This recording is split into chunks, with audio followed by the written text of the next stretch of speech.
আসসালামু আলাইকুম। আবারও নিয়ে হাজির হলাম আরেকটি ভিডিও। আজকে আমি জালি কুমড়া বা চাল কুমড়া দিয়ে মজাদার একটি রেসিপি নিয়ে হাজির হয়েছি দেশি হোমমেকার আমার চ্যানেল থেকে। ওয়েলকাম করছি বড় মতো একটি ভিডিও দেখার জন্য। এখানে আমি জালি কুমড়ি কচিটা নিয়েছি এবং আমার যতটুকু লাগবে আমি অর্ধেকটা এখানে কেটে নিয়েছি। আর লাগবে আমার এখানে মসুরের ডাল। আমি মসুর ডাল এখানে 1 মুঠ নিয়ে নিয়েছি আর জালি কুমড়াটাকে এভাবে কেটে নিয়েছি।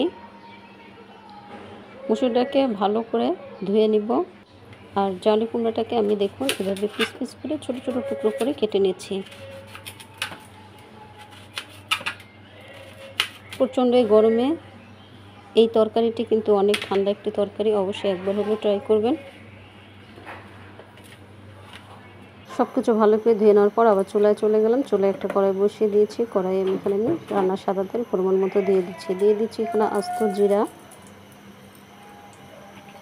জিরাটা একটু তেলের উপরে ভেজে নেব। নিয়ে এখানে পেঁয়াজ কুচি অ্যাড করে দিচ্ছি।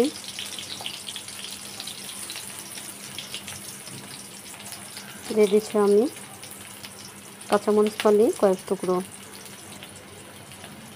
দিয়ে দিচ্ছি এখানে শুকনো উপকরণগুলো, হলুদের গুঁড়ো সামান্য পরিমাণ, লবণ স্বাদ মতো অ্যাড করে দিচ্ছি, শুকনো মরিচের গুঁড়ো সামান্য পরিমাণ,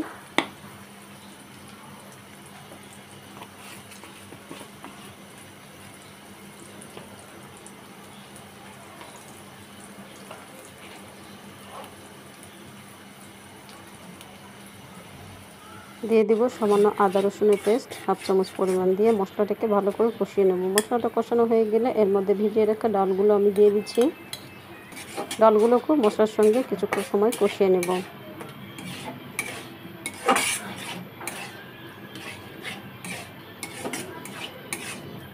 কষানো হয়ে গেলে এখানে আমি একটা কুচানো টমেটো অ্যাড করে দিচ্ছি।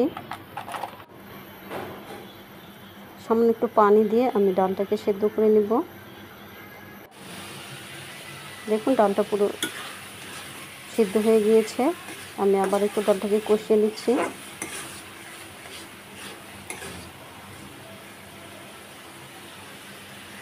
ডালটা কষানো হয়ে গিয়েছে। এবার আমি এর মধ্যে অ্যাড করে দিচ্ছি আগে থেকে ধুয়ে রাখা জালি কুমড়া দিয়ে ভালো করে ডালের সঙ্গে আবার কিছু সময় কষিয়ে নেব।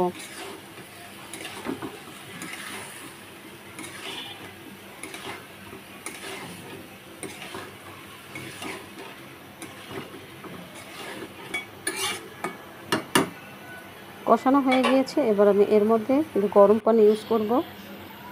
আমি এখানে সামান্য পরিমাণে পানি দিয়েছি, দিয়ে আবার কিছুক্ষণ কষিয়ে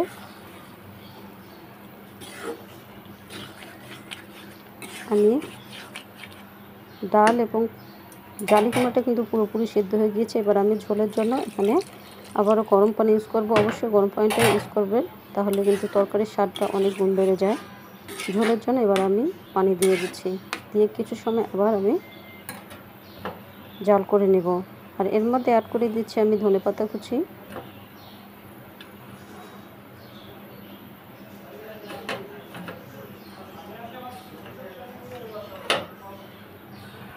অ্যাড করে দেব আবার আস্ত 3-4টা কাঁচামরিচ।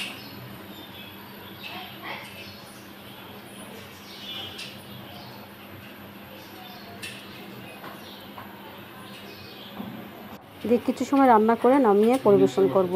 তৈরি হয়ে গেল ঝটপট মজাদার এই জালি কুমড়ার রেসিপিটি। গরম ভাত, রুটি, পরোটার সাথে কিন্তু জাস্ট জমে যাবে। সবাই অনেক বেশি মজা করবে। অবশ্যই একবার হলেও বাসায় ট্রাই করবেন। যদি ভালো লাগে